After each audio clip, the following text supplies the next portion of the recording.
Frères et sœurs, après avoir entendu le récit de la Passion, nous constatons que Jésus nous est présenté comme un roi, mais pas n'importe lequel. Il ne s'agit pas d'un roi dominateur, toute la Passion nous l'a montré, qui va imposer son autorité par la force, par les armes. Sa toute-puissance, sa force, c'est celle de son amour et de son indéfectible confiance en son Père. En ce dimanche des Rameaux, contemplons l'homme qui donne sa vie sans la reprendre et qui va jusqu'au bout de l'amour, pour nous tous.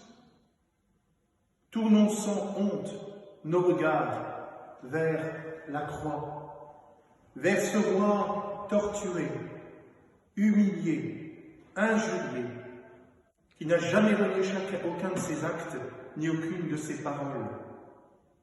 Même dans les pires moments de détresse, Jésus n'a jamais cessé d'aimer. Qui est donc cet homme qui meurt ainsi? Qui es-tu, Jésus?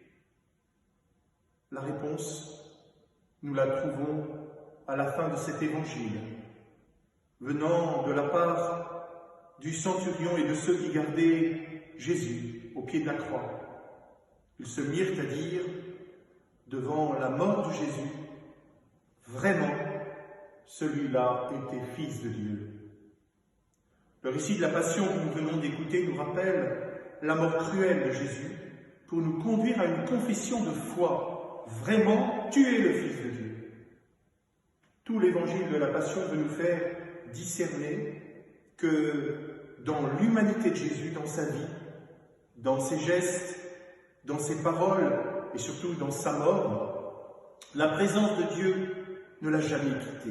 Dieu n'a jamais abandonné son Fils, comme il ne nous abandonne jamais. Jésus, jusqu'au bout, s'est remis entre les mains de son Père.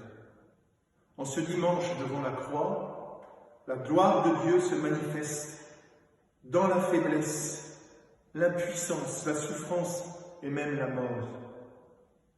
C'est ce que nous sentons, particulièrement en cette année, où vous n'êtes pas là, physiquement, vous les paroissiens, mais vous êtes présents spirituellement dans nos cœurs et nos prières.